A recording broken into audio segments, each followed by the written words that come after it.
Hi, welcome to the Ultimate Sports Blog Podcast. I'm Madison Miller. Today we'll hit on a couple things. My picks for NFL Week 15 and some college bowl picks for the weekend and what went on in baseball in terms of off-season moves this past weekend and what went on at the winter meetings. First, NFL Week 15 picks. Right now, the game that's going on, Denver at Indianapolis. I picked the Colts because I thought the Broncos would have a little bit of a letdown after winning their first game in a while. And the Colts aren't that bad at home. And I like Jacoby Brissett. I think he's not as bad as people think he is. And wouldn't rule out the possibility that he's starting on a different team next year once Andrew Luck comes back. And I had Colts 23, Broncos 20 as my final score. Bears-Lions on Saturday afternoon. Chicago's coming off what I thought was a really good win at Cincinnati against a Bengals team that pretty much threw in the towel. Detroit Lions coming off a nice road win in Tampa Bay against the Bucs team that's also seemed to quit on its coach. The Lions are still in the hunt for the playoffs, and I like them here to get a nice division home win to put themselves at 8-6 and to keep themselves alive in the playoff race. Detroit 30, Chicago 16. The primetime game on Saturday night is Chargers at the Chiefs. And this is a big-time division game. The winner of this game is probably going to win the division when it's all said and done. The Chargers are coming off a home win over the Redskins that put the team over 500 for the first time all year. The Chiefs are coming off a dominant home win over the division rival Raiders. And the Chiefs, that was the first time they looked good in a long time after, or having looked good in a win after losing games to bad teams that reside in East Rutherford, that are the Jets and the Giants of New York. And I am actually going to take the Chargers here on the road. I like Phillip Rivers, and they're on a roll right now. Chargers 24, Chiefs 23. On to the Sunday games. Miami-Buffalo, it's a good division game here, especially with Miami coming off a nice win on Monday night against the Patriots. Buffalo's coming off a nice overtime win against the Colts. That game was played in the snow last week. That was a joy watching that game. I think the Dolphins have a letdown here after that big-time win over the Patriots, and the Bills are still alive in the AFC wildcard chase, and I believe they get the win here. Buffalo 23, Miami 13. Green Bay at Carolina. This game is very enticing because it's the return of Aaron Rodgers.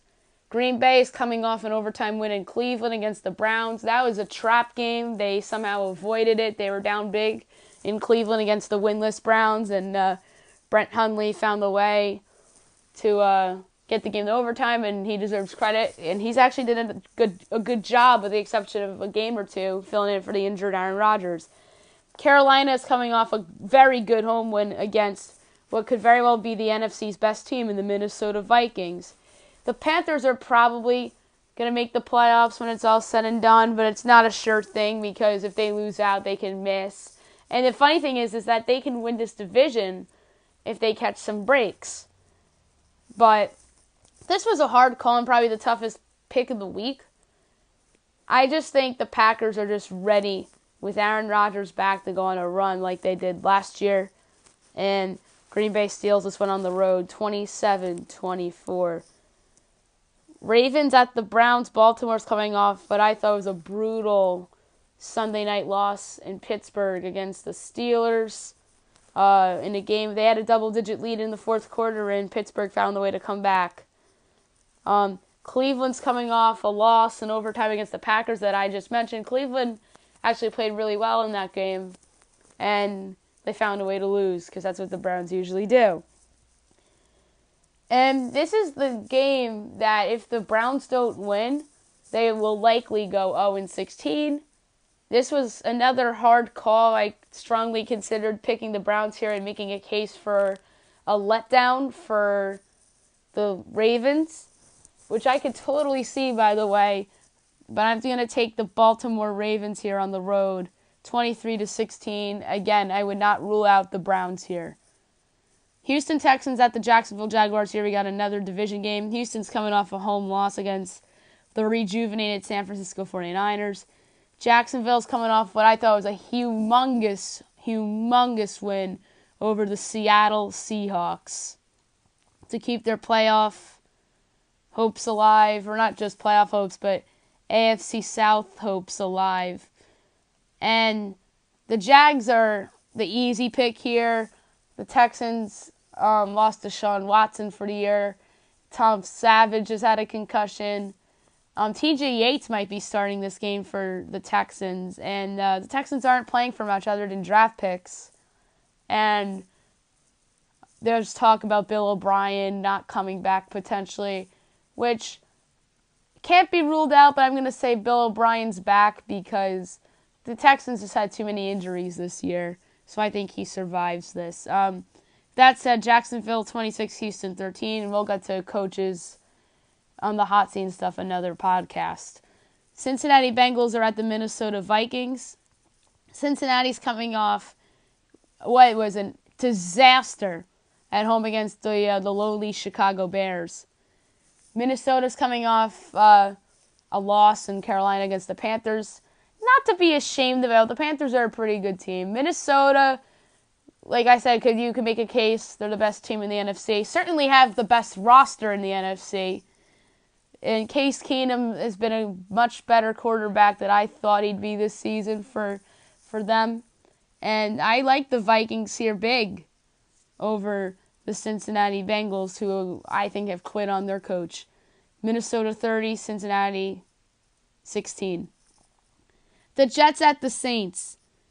The Jets are coming off a disastrous shutout road loss in Denver against the Broncos team that had lost 8 straight coming into that game. And as I predicted, by the way, I did have the Broncos over the Jets. So I wanted to give myself credit for that because I was very Jets and I called it. But what I didn't predict was that Josh McCown would end up with a broken hand. That's a problem. New Orleans is coming off what I thought was a brutal loss in Atlanta against the Falcons. And that loss made the division much more interesting. But I really think the Saints are poised for a big bounce back here with Alvin Kamara coming back from his concussion from a week ago. And Bryce Petty is starting over now with that Josh McCown's out for the year. And the Saints are my lock this week. Give me New Orleans 34, the Jets 13. Philadelphia at the Giants. Philadelphia is coming off a big-time road win in LA against the Rams. And unfortunately, Carson Wentz is out for the season with a torn ACL. That hurts them and probably kills their chances of reaching the Super Bowl. The Giants are coming off what I thought was somewhat of a disappointing home loss against the Cowboys. That game was a lot closer than the final score a lot closer than the final score said. That was a 10-10 game going in the fourth quarter, and Dallas just took off, and the Giants' defense ran out of gas. That said, I strongly considered picking the Giants to win here and making the case the Eagles have a letdown after losing Wentz. That is a distinct possibility, but I think Nick Foles and the Eagles find a way. The Eagles' defense is very good. You can't forget that. Philadelphia 20, New York 16. Arizona's at the Redskins. Arizona's coming off a home win over the Titans. The Redskins are coming off a road loss against the Red Hot Chargers. This is by all accounts is a meaningless game. If the Cardinals win out and they need break after break after break, if they have a chance, but I consider the Cardinals done for this season. And obviously Washington's done at 5-8 and mathematically eliminated. But that said, I like the Redskins here at home. And I could see Kirk Cousins having a nice game against the Cardinals. 26-23 Redskins is my final score prediction. Here's a big one. Rams at the Seahawks. This game's probably going to determine the winner of the NFC West. Los Angeles is coming off a tough home loss against the Eagles. I thought the Rams should have won that game, especially with the Wentz injury, and I thought the Rams gave that game away. And you can make a case if Jared Goff doesn't fumble, then the Rams probably win the game. And Jared Goff's probably one of the more improved players in the league. Seattle's coming off what I thought was a brutal loss in Jacksonville against the Jaguars. That was a letdown after that big win against the Eagles. And I predicted that as well. I did predict Jacksonville will win that game. This was a hard call. The Rams are the better team, but you just can't bet against Seattle in their own building in a big game like this. So I'm going to take Seattle and hold my breath and say Seattle 24, Los Angeles Rams 20. Game of the week, game of the year, Patriots at the Steelers. And like I said, probably the biggest game of the NFL this season. It's going to possibly determine the AFC's number one seed, and I say it eventually does. New England's coming off what I thought was a bad loss on Monday night against the Miami Dolphins in Miami. Pittsburgh coming off a nice come-from-behind Sunday night divisional game against the Ravens at home. Steelers deserve a lot of credit for coming back in that game. The Raven defense is actually pretty good. The Steelers have found ways to pull games out of their butts pretty much the whole season. I think they finally lose here. And I would not be surprised at all if Pittsburgh won. I think Antonio Brown and Le'Veon Bell are going to have field days against the Patriots defense. But Tom Brady will find a way, and he'll bounce back from his bad game in Miami. New England 34, Pittsburgh 33. Tennessee at the Niners. Tennessee is coming off a road loss in Glendale against the Cardinals. San Francisco is coming off a road win in Houston against the Texans. Tennessee is probably the most overrated team in football. I said that before the season. They had expectations. And Marcus Mariota's not had a good year at quarterback. On the flip side, the Niners are rejuvenated with the quarterback change to Jimmy Garoppolo, who is a keeper. And I believe San Francisco, the 3-10 49ers, who are favored in this game, by the way, over an 8-5 team, is saying something of what Vegas feels about the rejuvenated Niners, and they certainly don't like the Titans. But that said, I like the Niners to win their third in a row. San Francisco 23, Tennessee 16. Dallas Cowboys at the Oakland Raiders is your Sunday night game. And this game looked a lot more enticing in August than it does now because many people thought that the Cowboys would be better than 7-6. And pretty much everybody thought that the Oakland Raiders would be the AFC West leader and one of the top three teams in the AFC, but they have not lived up to expectations. Dallas is coming off a road win in East Rutherford against the Giants, in which they absolutely needed if they wanted any hope of getting that wild card spot in the NFC. And Oakland is coming off a bad road loss against the division rival Chiefs in Kansas City. The Raiders are done to me. So the Cowboys I like here on the road with Ezekiel Elliott lurking next week against the Seahawks. My one fear for the Cowboys here is that they're looking ahead to that Seahawks game. I don't think so. Don't rule out a close game, which I think it will be. Give me Dallas 27-20. The Monday night game is Atlanta at Tampa Bay. Atlanta's coming off a really big-time home win against the New Orleans Saints on Thursday night last week. They obviously took advantage of some poor decisions by the Saints and the fact that the Saints' best offensive player, Alvin Kamara, got concussion in that game. Tampa Bay, on the other hand, is coming off a home loss to the Lions. Tampa Bay's quit on its coach. I like the Falcons here on the road. Give me the Falcons to win 30-20. I say Tampa Bay hangs around a little bit in this game. All right. College bowl season is just upon us. I'm going to give you my picks for the Saturday games only because I'll do a podcast before Tuesday. So on the Tuesday podcast, I'll do some picks between Tuesday and Christmas. The Saturday bowl games, you got Troy at North Texas. Troy versus North Texas. These are all neutral games. Troy is from the Sun Belt Conference. They've had a good season this year. North Texas, underrated this season. Their defense is pretty good. Troy's favored, but I like North Texas to win this game. Very underrated team. And Troy, to me, on the other hand, was kind of overrated. So I like North Texas there. The Cure Bowl, you got Western Kentucky from the CUSA. That's also where North Texas is from. And Georgia State, another Sun Belt team. Georgia State overachieved this year. Western Kentucky has not lived up to expectations this season by many folks. And despite that, I like them in this game. Like I mentioned, Georgia State to me isn't really that good and took advantage of a somewhat weak Sun Belt other than the other top teams. So give me Western Kentucky. The Las Vegas Bowl is a good one. You got 25th ranked Boise State in Oregon. This was a tough call. I was originally going to go with Boise State, but then I realized Oregon's pretty darn good, despite their 7-5 record.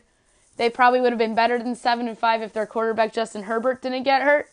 And you know what? I like Herbert to lead them to a bowl win over a ranked opponent. The New Mexico Bowl, you got Marshall against Colorado State. Marshall's from CUSA and Colorado State's from the Mountain West. And Colorado State's beat some good teams this season, and I like them here to win against Marshall and create what most people call fake momentum going into the next season. And my last bowl pick, you got Middle Tennessee against Arkansas State in the Camellia Bowl. I like Middle Tennessee here. They're from the CUSA. Arkansas State is from the Sun Belt. Arkansas State is only good in conference, and they've failed to win against better opponents outside of conference. So I like Middle Tennessee here to win the Camellia Bowl. Baseball real quick. On Saturday morning, the Yankees acquired Giancarlo Stanton from the Miami Marlins. This makes the Yankees the prohibitive favorites in my mind to win the 2018 World Series. They're probably going to platoon Aaron Judge and Stanton with the right field DH. They'll probably keep Aaron Hicks at center and Brett Gardner for left, and that's for Yankee Stadium. And for some road games with short left fields, they'll probably put Judge in left, Stanton in right, and Hicks in center.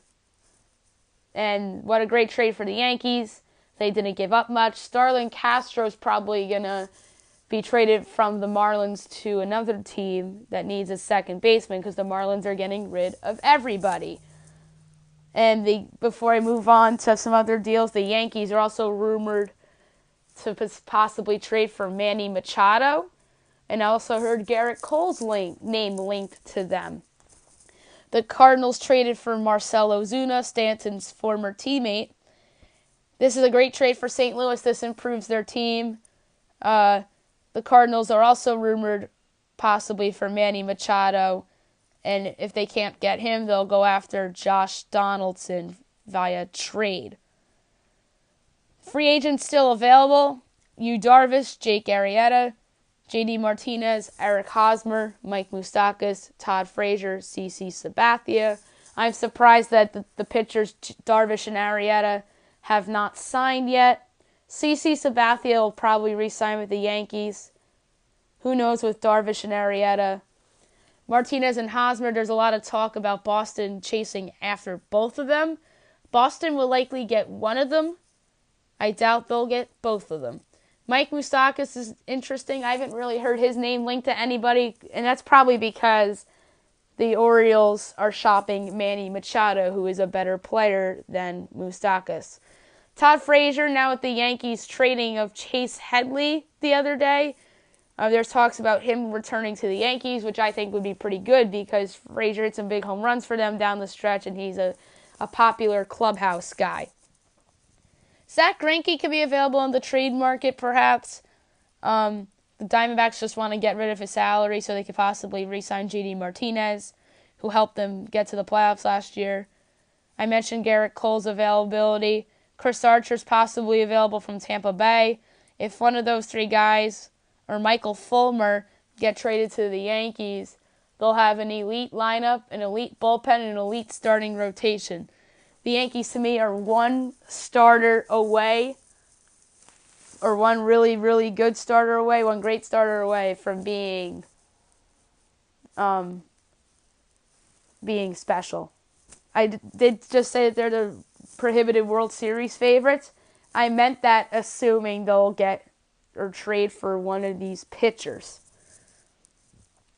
I mentioned the Red Sox being linked to Eric Hosmer and JD Martinez. The pressure's on them now with the Yankees making their moves. There's rumors that they could possibly trade Jackie Bradley Jr. to open up a spot on the roster so they can move Mookie Betts to center and sign JD Martinez. We'll see. Shohei Ohtani was one of the big free agents out there from Japan. He signed with the Angels. A lot of people thought he'd sign with either Seattle or the Padres when he said that he wanted to be in a smaller market on the West Coast.